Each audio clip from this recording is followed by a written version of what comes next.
Alright, Bismillahirrahmanirrahim. Assalamualaikum warahmatullahi wabarakatuh. We continue again our discussion on a new topic, working with parents and other professionals. Indeed, there are several major barriers to the family involvement exist in school, particularly in relation to children's misbehavior and disciplinary problems. So we couldn't expect that family could give 100% participation and solve all the problems. But due to barriers, due to limitation of the family involvement, so the barriers between families and also the schools can be solved with a few other solution. But before that, we discuss about how we want to get involved other bodies or other professionals other than the schools. So let us discuss some of the barriers of the family involvement. So number one is teacher may discourage parent involvement. So parents may not want to involve with their children's schooling because they feel they have no time and are too stressed by overloaded work. So this is a common excuses given by the parents. Most of this refer to parents who are working. So they say they don't have time, they are too busy, their work is overloaded. That's why I'm sending my children to this school. I pay this school, so please take care of my children. So teachers feel um, less motivation, demotivated by lack of involvement of the parents. And number two, the barriers of the family involvement is lack of cooperation between teachers and parents. So how this happen? Teachers believe neither parent interested nor qualified, while parents feel that there are lack of knowledge to help the teacher in managing children's behavior. So both side, teachers and parents have the same feelings. So whether they are not qualified to do all the teacher's job, or the teachers feel that they are not really qualified compared to um, parents who are expert, who are in a high position in socioeconomics, or they might assume that parents are not interested to be part of the managing their children's behavior. So that's number two, second barrier. And third one is teacher have lack of confidence and communication skills. So this is on teacher's side. It is difficult to collaboratively work with family because lack of knowledge and experience in convincing and building a good rapport with the parents. So basically, it's happen for newly appointed or newly teachers. But for those who are experienced, they know how to handle. They are improving on their communication skills as well as their confidence level. Okay, next we're going to discuss ways of encouraging parents to get involved. So we discuss about the limitation of the parents on involvement to manage their children's behavior. Now there are few ways how teachers would able to encourage or motivate parents to get involved. Number one is make a plan for parents' involvement before school before school start, like orientation with parents. So in the beginning, teachers need to make a planning. Most of the time, the main issues of the uninvolvement of parents for a few activities is they clash. The date or the time is clashing with their working, with the workload of their job. So if teachers able to make plan in advance, okay, if teacher is able to create the whole year almanac, so planning for the whole year, that would be the best. So parents could uh, plan their holidays. Yes, as a normal practice, when we are working, we cannot simply take a um, leave, emergency leave. There are limitations.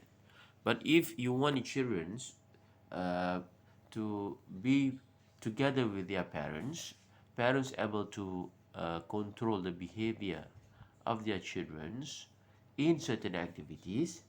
So parents need to be informed in advance earlier so they could plan their leave. And then number two is send notes home, making positive phone call to the children's parents, reporting the positive behavior done by the children at school, and give certificate of appreciation to the parents for their cooperation. So this is an extra initiative can be done by the teacher. So sending a note, sending a memo, for example. If you're able to make a call, phone call, just want to say hi, reporting the progress of the children, that rarely.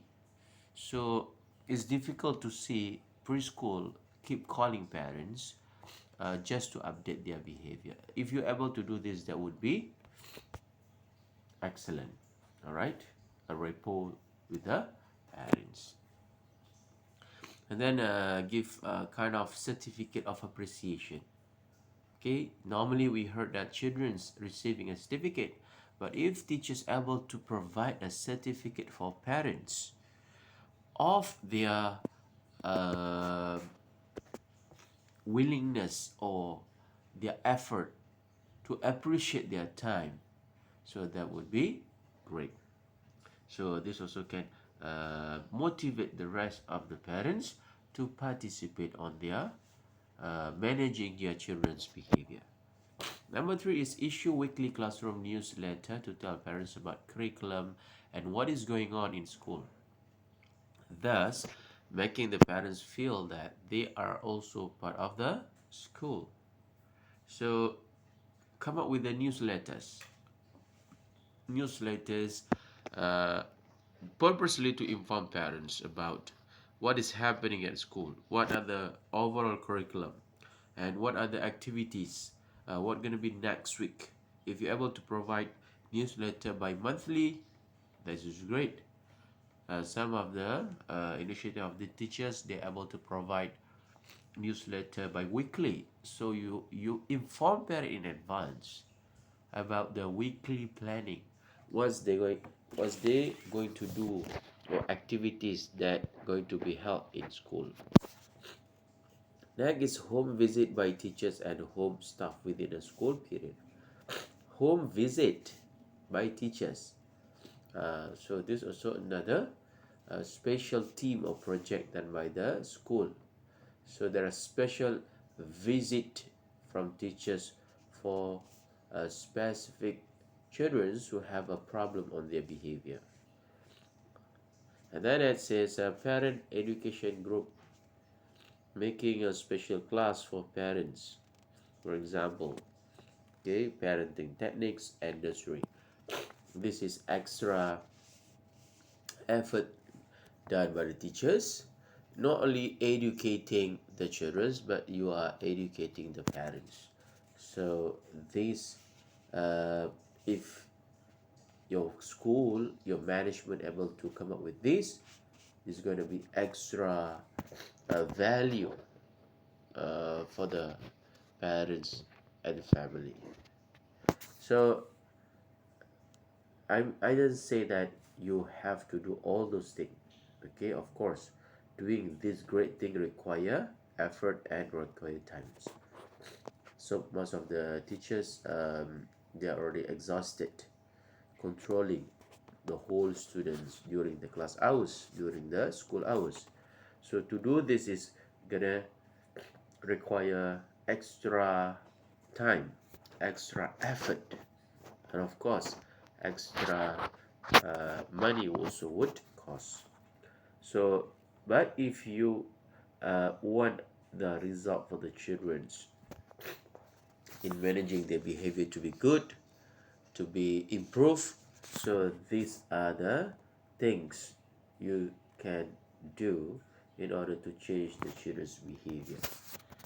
All right, next is professional in children's behavior and physical problem. What are the professional bodies that you can refer to if children are facing a problem that school unable to attend, and then teachers also unable to help? So there are a few other out there you can refer to. Okay. In managing children's behavior and solving behavior problems, we also need to bring together the expertise and the experiences of many people to understand the child and help him on her problems. So, among the external or expertise on early childhood that we can refer to, number one is physiotherapists. Physiotherapists normally stationed in hospital, okay, but also they have a private physiotherapist. You can call them, go to your place, and then they're able to provide their service, helping uh, those who have problems. So, what is the job or what is the expertise of physiotherapists? So, basically, physiotherapists focus on children's movement and coordination development, something related to physical, all right? The ability of the children to move their body, to move their muscles. So, physiotherapists, they are expert in helping you to getting or to be able to move again. For example, those who are suffering from accident, those who are stroke when they are finished their treatment with a doctor, so doctor will refer them to the physiotherapist. Physiotherapists will help them to make movement, to do some exercise, to stimulate the muscles, so they able to uh, getting back on their original movement. And then next is speech pathologists. So what is the expertise of speech pathologists? Speech pathologists dealing with the problems related to verbal and oral aspect of the children's and social interaction skills. So speech pathologist adalah pakar speech yang akan solvekan children's yang ada masalah komunikasi, masalah oral, mengeluarkan bunyi, bercakap. Dia ada kepakaran untuk membantu children's selesaikan masalah speech. And then next is early special educator. Help and support family and children in the learning process and has expertise in problem solving, social skills, numeracy, literacy, and child development. Early special educator.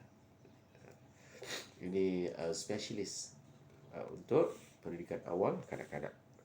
Jadi boleh bantu untuk kanak-kanak yang ada learning abilities, learning process. Okay, early special educators boleh membantu dari aspek penyelesaian masalah, cara berinteraksi, bersosial pada kanak-kanak yang ada masalah untuk making friends, communicate, start the conversation. Numeracy, simple numbers and calculations. Some children having this problem. And then literacy, language, sebutan. So, and then juga child development. So, it would say overall of problems on children's learning abilities can be solved, helped by the early special educators. And then next is family counselor. So, counselor keluarga. Dia spesifik untuk family. Kita dengar kalau di sekolah dia ada kaunselor sekolah, di college dia ada kaunselor college, di pejabat dia ada kaunselor pejabat. But di hospital ada kaunselor hospital yang deal dengan pesakit. So we have also family counselor, provide support for family, assessing support services such as as despite care of managing challenging behavior at home. Uh, Contohnya kalau you tengok ni drama ataupun uh, rancangan siri TV Super Nanny, itu adalah salah satu contoh family counselor yang mana parents boleh refer, okay, to help them in managing challenging behavior that happen at home. Next is educational psychologists. Usually work with the staff to develop the whole school policy, advise individual member of staff, and assess the support individual pupils. They are also help in managing and improving challenging behavior. So educational psychologists, dia ada similarities dengan family counselor, tapi uh, ada certain aspect yang tak mampu dilakukan oleh counselor. For example, untuk buat terapis, ini psychologist. Psychologist ada di hospital, tapi education psychologist berada di sekolah. So normally those school in overseas, US, Europe countries, they ada family, the school counselor, and also they have a education psychologist. But in Malaysia, normally counselor merangkap education psychologist. So dia tak ada specific education psychologist yang boleh buat terapi di sekolah. But this education psychologist specifically focusing on schools matters or education matters. Next is child psychologist. Ini specific pakar psikologi, tapi dia spesifik lebih lagi khusus, dia fokus ataupun kepakaran daripada kanak-kanak. Dia ada adult psychologist, elderly psychologist, but child psychologist is a group of professional help parents and teachers in managing children's psychological problem. Contoh spesifik adalah kanak-kanak yang tak normal, okay, yang ada masalah kecacatan, ataupun ada syndrome withdrawal, anxiety problem, stress problem, depression. Ini kita akan refer pada psychology. Kalau contoh kalau kes-kes jenayah, kenapa kita ada mahkamah juvana? Okay, ini kes-kes yang bawah umur. Masalah jenayah dilakukan oleh bawah umur, dia ada dia punya mahkamah khas, expert. Okay, sama juga kalau ada masalah-masalah psikologi yang melibatkan kanak-kanak, ada dipanggil child psychologist. Okay, and then next is other than these apa kita panggil professionals seperti physiotherapists, speech pathologists, family counselor, educational psychologists, child psychologists, early special educators, ada juga related support group yang kita boleh refer. So what are the support groups? Number one is youth service. Ini volunteer, right? A group of individuals who volunteer to help managing children on the voluntary basis. They usually involved in managing the routine of the children. So grup ni adalah grup volunteer, sukarela. Dia tidak mengenakan charge. So volunteer group ataupun volunteer individuals akan bantu in managing of the routine of the children. Dia ada kumpulan-kumpulan kadang-kadang daripada universiti, kadang daripada persatuan, kadang daripada NGO yang melakukan kerja-kerja amal, kerja-kerja kebajikan khas untuk fokus kepada membantu menyelesaikan rutin harian, okay, ataupun basic needs of the family. Ni antara badan ni boleh refer lah. Kemudian social service group, usually non-profit organization, NGOs, personnel who are work to improve the quality of social members' life. In this case, improvement of the children's life and surroundings. NGO kita panggil social support group. Dia lebih kurang sama, tapi dia ada beza sedikit. Tapi tujuannya adalah membantu. Yang ni memberi servis secara sukarela. Yang ni NGO ataupun satu kumpulan, bukan bisnes, tak ada kumpulan yang membuat keuntungan. Satu dipanggil non-profit organization. right? Jadi dia punya objektif adalah untuk membantu improve quality of social members life. Ini antara badan-badan yang kita boleh refer. Dan yang ketiga adalah children's health specialist.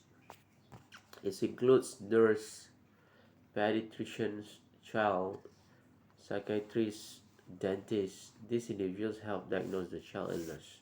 Misbehavior, as we know, sometimes relate to health problems. Okay, kadang-kadang masalah tingkah laku yang disebabkan oleh kesihatan, kita refer kepada pakar kesihatan. Jadi KKM, Kementerian Kesihatan Malaysia ni, di bawah KKM ni ada banyak lagi spesialis dia. Contohnya ada pediatrician, okay, ada psychiatrist, ada dentist. Kalau dentist kita tahu lah pakar tentang segala jenis masalah gigi, A to Z boleh refer pada gigi. Kadang-kadang nak jadi stres, dia ada masalah sakit gigi. Gigi kita pun tak pasti tengok gigi okey, tapi rupanya ada nerve canal problems, root canal problem on their teeth. Ada bahagian saraf gigi yang masalah. Jadi dia cepat stres ataupun dia rasa murung, menahan kesakitan. We don't know. Ada tu pun ada masalah lain, psychiatrist. Psychiatrist ni lebih kepada mental health. Okay, yang punya masalah sakit mental. Sakit mental tak semestinya gila, right? Cuma di Malaysia kita dah selalu melabelkan kalau sakit mental ni gila. Okay, kalau you mengalami kemurungan, you tak senyum, you rasa sedih dah seminggu, itu pun sakit mental. Means mental you tak sihat. Badan sihat tapi minda, mental tak sihat. Jadi ada ujian-ujian nak tengok skala. So to measure how bad your mental condition this week, how bad your emotion condition this month, dia adalah dia punya test ataupun dia punya kita panggil instrument yang boleh dilakukan oleh expert. So these are the related support group that you can refer to other than professional bodies. So why we are sharing this is because school have limitation, parents have limitation. There are some behavior of the children which is beyond our expertise as a early childhood teachers. Untuk deal dengan kanak-kanak yang autistic, for example, kita tak mampu. Kita perlukan bantuan those who are expert on this specialist area to help us, to help the children. Kanak-kanak yang diseleksia, kalau you masukkan ke sekolah normal, cikgu biasa tidak dapat kawal. That's why we need a specialist, special need children.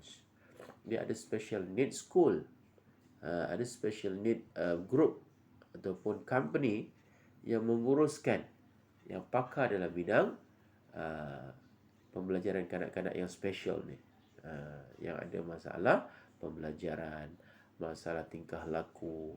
Jadi sekiranya di sekolah didapati children facing this problem which is teachers cannot handle, parents cannot handle, so at least in your mind now you have these professional bodies you can refer to: psychologists or specialists, pathologists, counselor, child psychologists, and education psychologists. Also, you also can refer to the NGOs ataupun volunteer ataupun health specialist yang tak mengenakan charge ataupun charge yang minimum. So at least you have an ideas, and then you're not stuck in order to help children. Bila mana kita boleh bantu, kita bantu. But if that beyond our expertise and capabilities, we transfer to the specialist. Sama juga macam specialist, kalau dia tak mahu buat, dia akan refer to another department. So objektifnya adalah untuk membantu helping the children to be able to survive, to be able to learn like others children. Itulah main objektif. Saya rasa itu saja untuk topik working with parents and other professional. Assalamualaikum. Assalamu alaikum warahmatullahi wabarakatuh.